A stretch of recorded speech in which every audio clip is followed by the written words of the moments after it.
అద్భుతమైనది ప్రభుని కృప, అతి మధురం అది పొందుట. అద్భుతమైనది ప్రభుని కృప, అతి మధురం అది పొందుట. Wish you happy new year. మీ అందరికీ నూతన సంవత్సరం శుభాకాంక్షలు తెలియజేస్తున్నా. Happy new year. Wish you happy new year. Praise the lord. Yesayya కృపా కార్యక్రమాన్ని వీక్షిస్తున్న నా ప్రియ సహోదరి సహోదరులారా, మీరందరూ బాగున్నారా? మీరందరూ బాగున్నారని ప్రభుని స్తుతిస్తూ ఉన్నాను. మరొక నూతన సంవత్సరాన్ని దేవుడు మనకిచ్చిన విధానాన్ని బట్టి మనం దేవునికి కృతజ్ఞతలు చెల్లించవలసిన వారమై ఉన్నాము. Wish you happy new year. నా తరఫున, క్రైస్ట్ షారోన్ చర్చ్ తరఫున, నా కుటుంబీకుల తరఫున, సంఘ సభ్యుల తరఫున మీకు శుభాకాంక్షలు తెలియజేస్తూ ఉన్నాను. ఈ నూతన సంవత్సరం అత్యధికముగా దేవుడు మిమ్మల్ని ఆశీర్వదించి, దీవించి, బలపరచి ముందుకు నడిపించునుగాక. నా ప్రియ సహోదరి సహోదరులారా, పరిశుద్ధాత్మ దేవుడు ఈరోజు తన సేవకులను నిలబెట్టి ఆయన మనతో మాట్లాడబోతూ ఉన్నారు. దైవ వాక్యాన్ని వినడానికి సిద్ధంగా ఉన్నారు కదూ. ఈరోజు మన ధ్యానాంశముగా దేవుడు నీ చుట్టూ భద్రతగా ఉన్నారు, భయపడవద్దు. సమూయేలు మొదటి గ్రంథము 2వ అధ్యాయం 9వ మాటను మనం చదువుకుందాం. తన భక్తుల పాదములు తొట్టిల్లకుండా ఆయన వారిని కాపాడును. ఈ నూతన సంవత్సరం దేవుడు మనకు అనుగ్రహించినటువంటి గొప్ప బహుమానం, ఆశీర్వాదం, దీవెన, సమాధానము కలిగినటువంటి సంవత్సరం.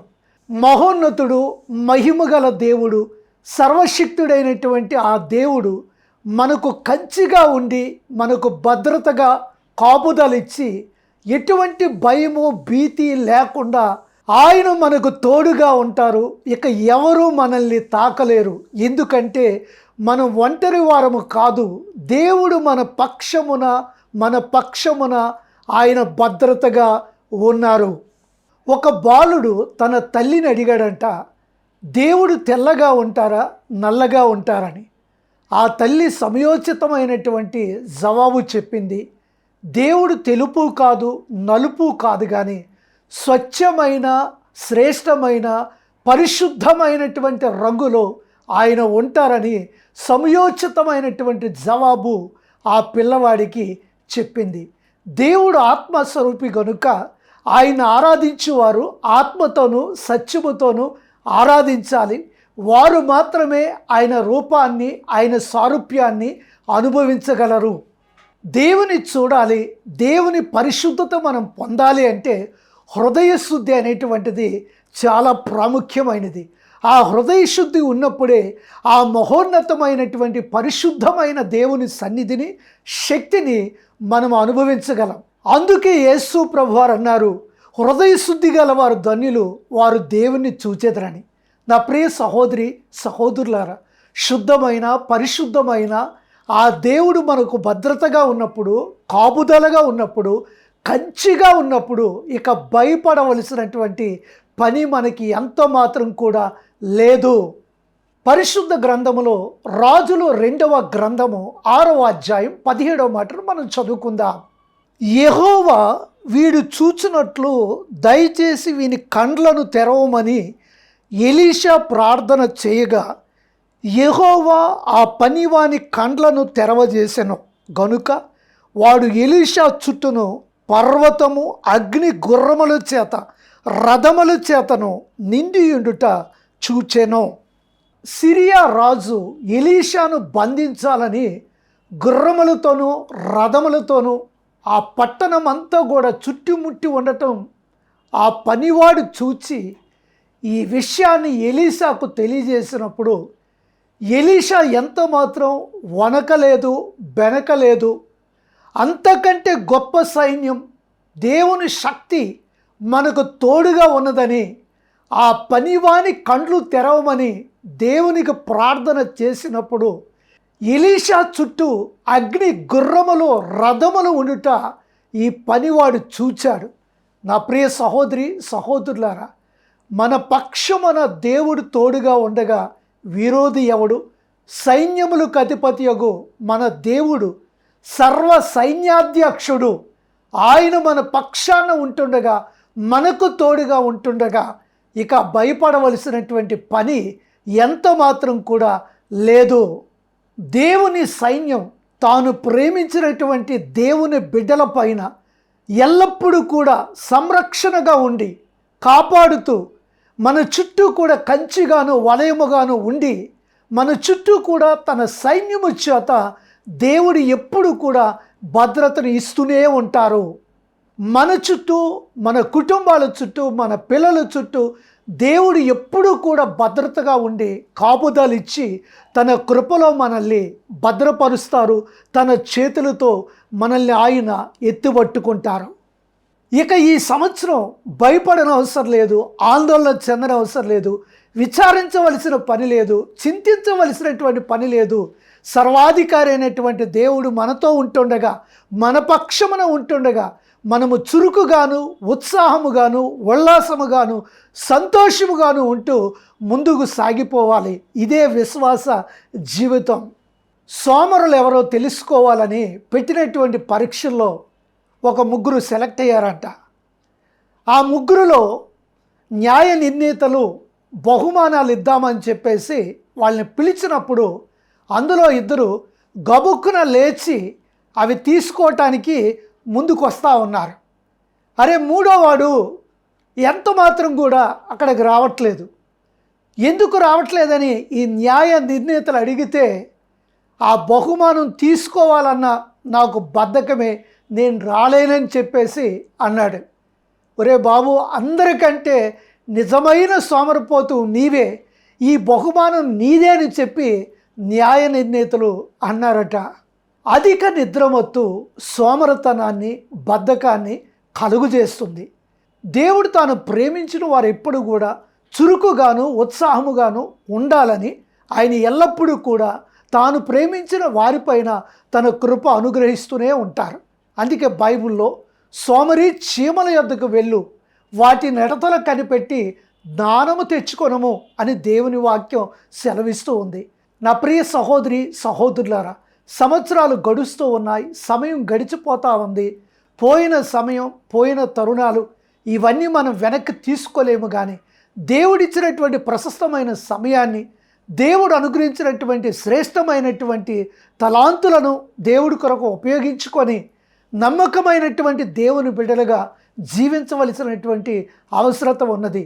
దేవుడు మీకు ఇవ్వబోతున్న సమయాన్ని, అవకాశాలను ప్రణాళికబద్ధంగా మీరు సెట్ చేసుకొని ముందుకు సాగండి. దేవుడు వాటిల్లో గొప్ప విజయాలను ఇచ్చి, గొప్ప జయాలను అనుగ్రహించి, మీకు ఆశీర్వాదములతో, దీవెనలతో, సమృద్ధితో ఆయన మిమ్మల్ని నింపి నడిపించి మీ తోడుగా ఉంటారు. వినుటకు వేగురు పడేవారిగా, మాట్లాడుటకు నిదానంగా ఉండాలని అంటారు కదండి. నా ప్రియ సహోదరి సహోదరులారా, దేవుని మాటలు వినుట వలన మనకు విశ్వాసం కలుగుతుంది. ఆ మాటలు మనకు ధైర్యాన్ని, శక్తిని, బలాన్ని కలుగు చేస్తాయి. ఆ మాటలు వినిన వారి జీవితంలో నూతన ఉల్లాసము, నూతన సంతోషము, నూతన సమాధానము కలుగుతుంది. దేవుని మాటలు వినుట వలన, విశ్వసించటం వలన దేవుని వాగ్దానాలు మన జీవితంలో నెరవేరబడతాయి. అంత మాత్రమే కాకుండా దైవ ప్రణాళికలు ఏ విధంగా ఉన్నాయి అనేటువంటిది మనకు అర్థమవుతుంది. నీవు దేవుని మాటలు వింటే భూమి యొక్క మంచి పదార్థాలు తింటావు, అనుభవిస్తావు. నీవు అనేక జనములకు అప్పిచ్చిదవు కానీ అప్పు చేయవు. దేవుడు నిన్ను తలగా ఉంచుతాడు కానీ తోకగా ఉంచడు. నీవు పై స్థాయిలోనే ఉంటావు కానీ క్రింద స్థాయిలో ఉండవు. మీరు విశ్వాసం కలిగి ఉంటే దేవుడు గొప్ప కార్యాలు చేస్తారు.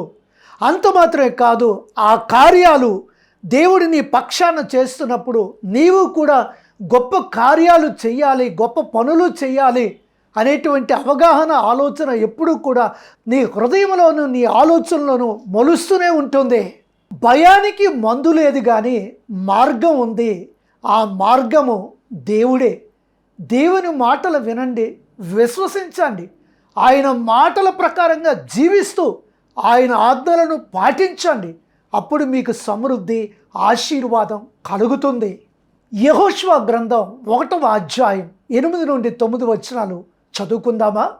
ఈ ధర్మశాస్త్ర గ్రంథమును నీవు బోధింపక తప్పిపోకూడదు. దానిలో వ్రాయబడిన వాటన్నిటి ప్రకారము చేయుటకు నీవు జాగ్రత్త పడినట్లు దీవారాత్రము దాన్ని ధ్యానించిన యెడల నీ మార్గమును వర్ధిల్ల చేసుకొని చక్కగా ప్రవర్తించదు. నేను నీకు ఆజ్ఞ ఇచ్చి ఉన్నాను కదా, నిబ్బరము కలిగి ధైర్యముగా ఉండుము, దిగులు పడకము, జడీకము. నీవు నడుచు మార్గం అంతటిలో నీ దేవుడైన యెహోవా నీకు తోడైయుండును. యెహోషువ దేవుని ఆజ్ఞలను పాటించాడు. శిరస్సు వంచి దైవ చిత్తానికి తన జీవితాన్ని దేవుని చేతులకు అప్పగించుకున్నాడు. యెహోషువ జీవితంలో ఎన్నో గొప్ప కార్యాలు జరిగాయి. అంత మాత్రమే కాదు, ఎన్నో విజయాలు ఆయన చూచాడు. ఒక హాయి పట్టణము వాటమి తప్ప తన జీవితంలో ఎన్నో గొప్ప కార్యాలు దేవుని ద్వారా పొందుకున్నాడు. తన నేత్రాలతో చూచి దేవుని గణపరిచాడు. దేవుణ్ణి ప్రేమించడం అంటే ఆయన ఆజ్ఞలకు శిరస వహించడమే. దేవుని ఆజ్ఞలను పాటించి ఆయన మాట వినినప్పుడు నీ చుట్టూ కూడా దేవుడు భద్రతగా ఉండి నీ కుటుంబం, పిల్లలు ఆశీర్వదించబడినట్లుగా, దీవించబడినట్లుగా ఆయన తన కృప, తన కనికరములు, తన సమృద్ధి, తన ఆశీర్వాదం ఎప్పుడూ కూడా ఆయన ధారాళముగా దయచేస్తూనే ఉంటారు, సమృద్ధిగా అనుగ్రహిస్తూనే ఉంటారు. ఒకసారి జార్జి ముల్లర్ గారిని మీ సేవ ఇంతగా అభివృద్ధి చెందడానికి, ఇంతగా ఆశీర్వదింపబడటానికి ఏమిటి కారణమని ఒక వ్యక్తి అడిగినప్పుడు జార్జి ముల్లర్ గారు జవాబిచ్చారు, ఆ సర్వోన్నతుడైనటువంటి దేవుని పాదాల దగ్గర దైవ సన్నిధిలో నన్ను నేను ప్రతిరోజు కూడా ఆయనకు అప్పగించుకొని ఎవరు ఏ మాటలు అనినా, విమర్శించినా, పొగిడినా, బాధ పెట్టినా, కృంగదీసినా దేవుని ఎదుట యోగ్యునుగాను, సిగ్గుపడలేని పనివానుగాను నన్ను నేను దేవునికి కనపరుచుకొనుటకు ఎల్లప్పుడూ కూడా జాగ్రత్త పడుతూ ఉన్నాను. అదే నా జీవిత రహస్యమని ఆ వ్యక్తితో అన్నాడు. హల్లెలూయా. నా ప్రియ సహోదరి సహోదరులారా, మిమ్మల్ని ఎవరు మెచ్చుకున్నా, నొచ్చుకున్నా, బాధ పెట్టినా, బలహీనత గురి చేసినా, కృంగుదలకు గురి చేసినా, మిమ్మల్ని కించపరిచిన మీరెంత మాత్రం కూడా నలిగిపోని అవసరం లేదు, బాధపడవలసినటువంటి పని లేదు. ఆ సర్వోన్నతుడైన, సైన్యాధిపతి అయిన, గొప్ప దేవుడైన మన రాజు, మన దేవుడు ఎప్పుడూ కూడా మన పక్షముగా ఉంటుండగా, మనతోడు ఉంటుండగా ఎందుకు కృంగిపోవాలి, ఎందుకు భయపడాలి, ఎందుకు బాధపడాలి? ఆయన హస్తాలు, ఆయన చేతులు ఎప్పుడు మనల్ని ఎత్తుపట్టుకునే ఉంటాయి, మంచిగా మనల్ని నడిపించడానికి. మన జీవితంలో మనం చేసుకున్న తీర్మానాలే భవిష్యత్ అనేటువంటిది మనకు ఆశీర్వాదకరముగాను, దీవెనకరముగాను ఉంటుంది. కొందరు తీర్మానాలు చేసుకుంటారు, మరికొందరు గొప్ప తీర్మానాలు చేసుకుంటారు. అది చాలా మంచిదండి. ఆ తీర్మానం అనేటువంటిది మనల్ని మంచి స్థాయిలో నిలబెడుతుంది. దేవుని సన్నిధి, దేవుని కృప ఆ తీర్మానాల వెనుక అనుక్షణము కూడా బలపరుస్తూనే ఉంటుంది. దావీదు రాజు దేవుని కోసం ఎన్నో తీర్మానాలు చేసుకొని దేవుని పనిలో, దేవుని సన్నిధిలో, దేవుని సముఖములో ఎంతగానో ఆశీర్వదింపబడి ఆ మహోన్నతుడైనటువంటి దేవునికి ఒక మందిరాన్ని కట్టాలని ఆశపడ్డాడు. కీర్తనకారుడు ఇదే విషయాన్ని తెలియజేస్తూ ఉన్నాడు. కీర్తనల గ్రంథము 132వ అధ్యాయం 5వ మాటను మనం చదువుకుందాం. ఎట్లనగా యెహోవాకు నేను ఒక స్థలము చూచు వరకు, యాకోబు యొక్క బలిష్ఠునికి ఒక నివాస స్థలము నేను చూచు వరకు నా వాసస్థానమైన గుడారములో నేను ప్రవేశింపను. నేను పరుండు మంచం మీదకి ఎక్కను, నా కన్నులకు నిద్ర రానియను, నా కనురెప్పలకు కునికిపాటు రానియనెనో. దావీదు రాజు ఒక మంచి స్థలము దేవుని కొరకు వెతగాలని, దేవుని మందిరాన్ని కట్టాలని ఎంత మంచి నిర్ణయాన్ని, తీర్మానాన్ని తీసుకున్నాడండి. మన విశ్వాస జీవితంలో ఎప్పుడు కూడా మంచి తీర్మానాలు మనం తీసుకున్నప్పుడు దేవుని ఆశీర్వాదం, దేవుని కృప, దేవుని తోడు ఎల్లప్పుడూ మన పక్షాన ఉంటుంది, మనకు సమృద్ధిని కలుగు చేస్తుంది. ఈ నూతన సంవత్సరములో మంచి తీర్మానాలతో, మంచి ప్రమాణాలతో మంచి జీవితాన్ని మీరు ప్రారంభించినట్లయితే సంవత్సరాది మొదలు సంవత్సరాంతం ఆయన కన్నులు, ఆయన కృప, ఆయన కనికరం ఎప్పుడు కూడా మీకు తోడుగా ఉంటుంది. అయ్యా, మంచు పర్వతాల్లో కాలుకు చెప్పులు లేకుండా మీరు ఎలా నడుస్తూ ఉన్నారు? మీ కాళ్ళ నుంచి రక్తము కారుతా ఉంది.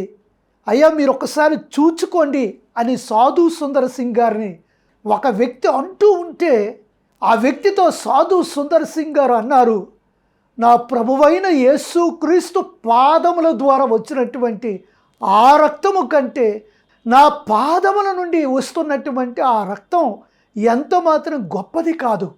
క్రీస్తు యొక్క రక్తమును, ఆయన శిలువ దర్శనమును, ఆయన ప్రేమ కలిగినటువంటి మాటలను నేను తెలియజేయటానికి నా ప్రయాణాన్ని ఇక్కడ కొనసాగిస్తూ అనేక మందికి దేవుని ప్రేమను పంచుతూ ఉన్నానని ఆ భక్తుడు తెలియజేశాడు. దేవునికి స్తోత్రము కలుగునుగాక. నా ప్రియ సహోదరి సహోదరులారా, మన విశ్వాస జీవితంలో దేవుని ప్రేమను, దేవుని కనికరమును, దేవుని కృపను మనం అందుకోవటమే కాదు, అనేక మందికి అందించవలసిన బాధ్యత మన మీద ఉన్నది. అపోస్తలుడైనటువంటి పౌలు అంటూ ఉన్నారు, క్రీస్తు గురించి బోధించుట, క్రీస్తు గురించి ప్రకటించుట నా ప్రథమ కర్తవ్యమని రోమీలకు రాసినటువంటి పత్రిక 1వ అధ్యాయం 14 నుండి 16 వచనాల్లో ఈ మాటలు మనకు కనబడుతూ ఉన్నాయి. సువార్తను గూర్చి నేను సిగ్గుపడవాడును కాను, ఏలయనగా నమ్ము ప్రతివానికి, మొదట యూదునికి గ్రీసు దేశస్థునికి కూడా రక్షణ కలుగు చేయుటకు అది దేవుని శక్తి అయి ఉన్నది.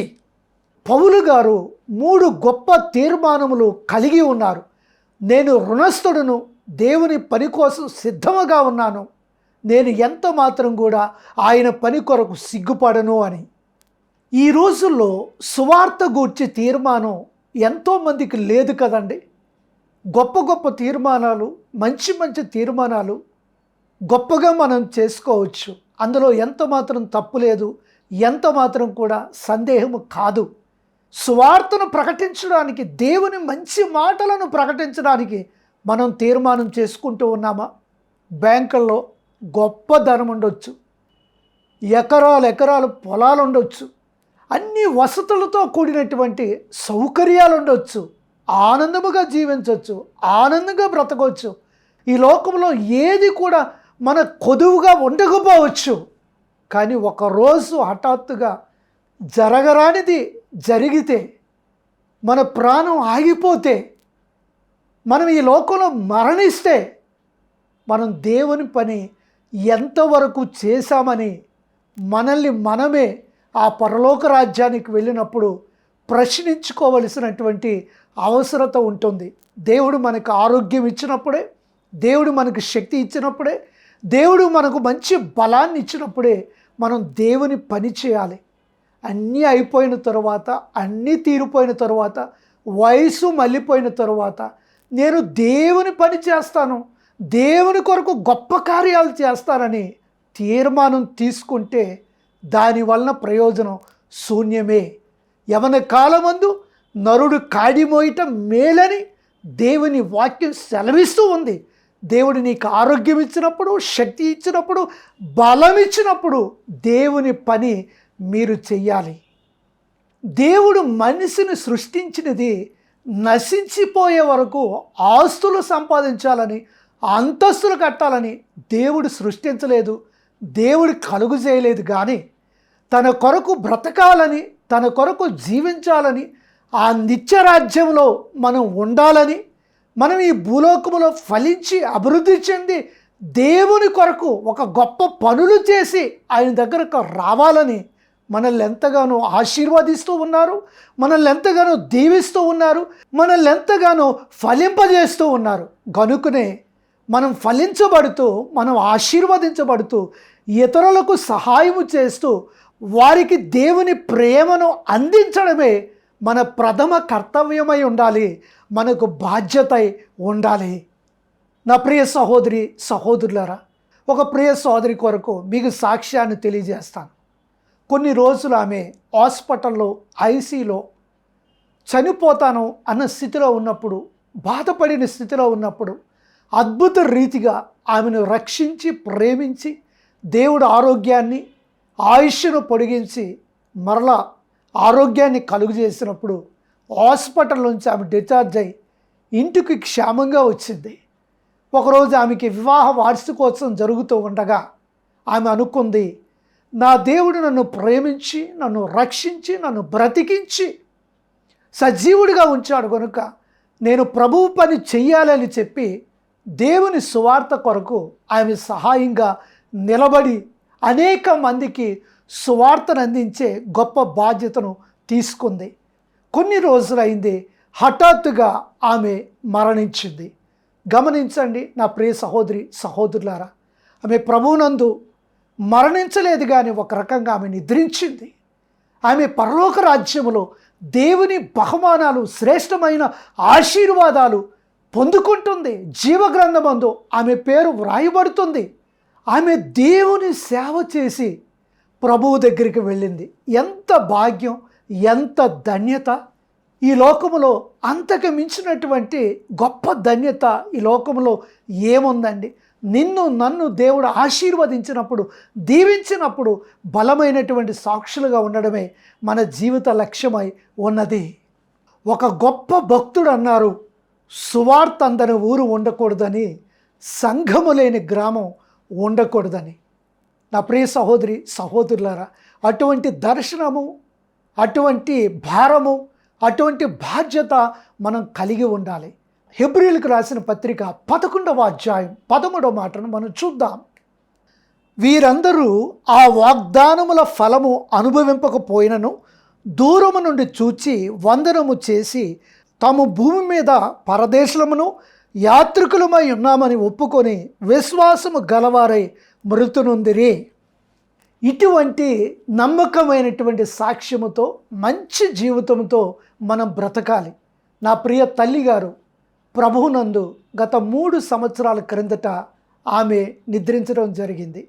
నా తల్లి ప్రభువు దగ్గరికి వెళ్ళినప్పుడు తన ప్రియమైనటువంటి ప్రార్థనలు, తన ప్రియమైనటువంటి కన్నీరు, తన ప్రియమైనటువంటి భారం తన కుమారుడైనటువంటి నాకు అనుగ్రహించి, ప్రభు అయినటువంటి యేసు క్రీస్తును బహుమానముగా అనుగ్రహించి తన సేవలో నిలబెట్టడానికి నా తల్లి చేసినటువంటి త్యాగం ఇంత అంతా కాదు. ఆకాశములు మహాకాశములని నా తల్లి ఎప్పుడూ కూడా మోకరిల్లి దేవుని సన్నిధిలో నా కొరకు ప్రార్థన చేసింది.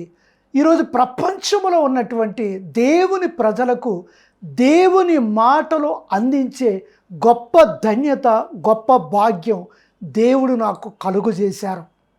ఏ విషయాల్లో కూడా బాధపడకండి, భయపడకండి, బలహీనతలకు గురి కాకండి, నలిగిపోవద్దు.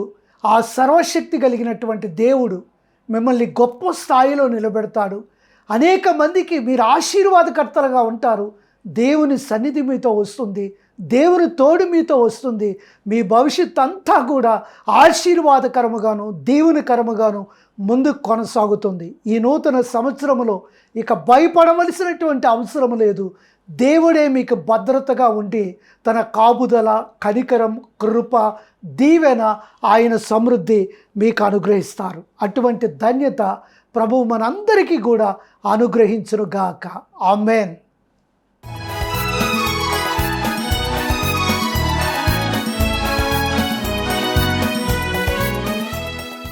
నా ప్రియ సహోదరి సహోదరులారా, దేవుని వాక్యం ఎంతవరకు కూడా మిమ్మల్ని బలపరిచింది కదా.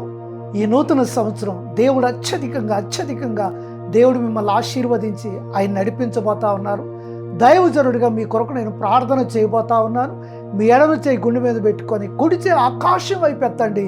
దైవజనుడిగా నేను ప్రార్థన చేస్తుండగా ఆ ప్రార్థనలో ఏకీభవించండి. దైవ ఆశీర్వాదం మీకు కలుగుతుంది. పరిశుద్ధుడైన తండ్రి, ప్రేమ కలిగిన మా ప్రభువా, కృప కలిగిన మా రక్షక, ఇంతవరకు వాక్యం విని ప్రార్థనలో ఏకీభవించిన ఈ ప్రియబిడ్డలందరి విషయమై ప్రార్థన చేస్తున్నాం.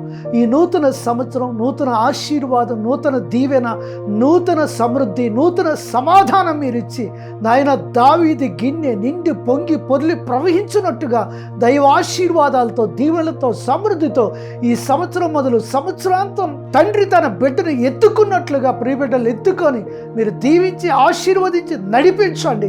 యేసయ్య కృపా కార్యక్రమాల్ని వెనుక నుండి ఎంతమంది బలపరుస్తూ ఉన్నారో, ప్రోత్సహిస్తూ ఉన్నారు, వారి కుటుంబాల మీద, బిడ్డల మీద దైవ ఆశీర్వాదం ఉంచమని యేసు నామమున అడుగుచున్నాను తండ్రి. ఆమేన్, ఆమేన్. నా ప్రియ సహోదరి సహోదరులారా, మన ప్రార్థన ప్రభు విని ఉన్నారు. ఖచ్చితమైన సమాధానము, ఆశీర్వాదం దేవుడు మనకు అనుగ్రహిస్తారు. ఈ సమయంలో ప్రత్యేకంగా సహోదరులు ఉదయ్, సహోదరి భవ్య కోట్ల మందికి దేవుని సువార్తను అందించడానికి ఈ కార్యక్రమాన్ని బలపరిచారు. ఎన్నో మంచి మంచి సాక్ష్యాలు ఇస్తూ దేవుని సంఘములో నమ్మకంగా ఉంటూ క్రమము తప్పకుండా దేవుని ఆలయానికి వస్తూ దేవుని పనిలో సహాయం చేస్తున్న ఈ ప్రియబిడ్డల మీద దైవ ఆశీర్వాదం, దైవ సమృద్ధి, దైవ కాపుదల ఈ సంవత్సరం అంతా ఉండినట్లుగా, వాళ్ళు చేస్తున్న పనుల్లో దేవుని సమృద్ధి ఉండినట్లుగా మనందరము కలిసి ప్రార్థన చేద్దాం. పరిశుద్ధుడైన తండ్రి, ప్రేమ కలిగిన ప్రభువా, కృప కలిగిన మా రక్షక, మా ప్రియ సహోదరుడినైన ఉదయబాబు విషయం ప్రార్థిస్తూ ఉన్నాం. మా ప్రియ సోదరి భవ్యమ్మ విషయమై ప్రార్థిస్తూ ఉన్నాం. వారి కుమార్తె విషయమై ప్రార్థిస్తూ ఉన్నాం. ఇరుపక్షాల కుటుంబాల విషయమై ప్రార్థన చేస్తూ ఉన్నాం. ఈ సంవత్సరం అంతా ఈ ప్రియబిడ్డల మీద మంచి ఆశీర్వాదం, మంచి దీవెన, మంచి సమృద్ధి మీరు దయచేయండి. క్రైస్ట్ షారోన్ చర్చిలో ఒక బలమైనటువంటి స్తంభములుగా ఉంటూ దైవ సేవలో సహకరిస్తూ ముందు కొనసాగుతున్న ఈ కుటుంబం మీద రెండింతల ఆశీర్వాదం, దీవెన సమృద్ధిగా తోడుగా మీరు ఉంచమని యేసు నామమున అడుగుచున్నాము తండ్రి. ఆమేన్, ఆమేన్. నా ప్రియ సహోదరి, నా ప్రియ సహోదరుడా, దేవుడు అత్యధికముగా ఈ సంవత్సరం మీ కుమార్తెను, మిమ్మును ఆశీర్వదించి నిండారుగా దైవాశీర్వాదాలతో మీరు వర్ధిల్లును గాక. ఈ సమయంలో దైవాశీర్వాదాన్ని మనం తీసుకుందాం. ఇప్పుడు మన తండ్రి అయిన దేవుని ప్రేమ, ప్రభువైన యేసుక్రీస్తు కృప, పరిశుద్ధాత్మ అన్యోన్య సహవాస సన్నిధి సదాకాలం మనకు తోడయుండును గాక. ఆమేన్, ఆమేన్. నా ప్రియ సహోదరి సహోదరులారా, మరొక పర్యాయం wish you happy new year. దేవుడు మిమ్మల్ని సమృద్ధిగా ఆశీర్వదించును గాక. May God bless you. నీ దయలు, నీ కృపలు కాచితివి గత కాలము. నీ దయలు, నీ నీడలు దాచుమయ జీవితాంతము. నీ ఆత్మతో నన్ను నింపుమా, నీ సేవలో ఫలింపగా దేవా. దేవా, నీ దయలో, నీ కృపలో కాచితివి గత కాలము. Our address by Mullidhar Moses, Christ Shalom Church, near IFB Point, Ratnam Gardens, Visakhapatnam 2, Andhra Pradesh, India. Our phone numbers 9848293089 and 9848343089.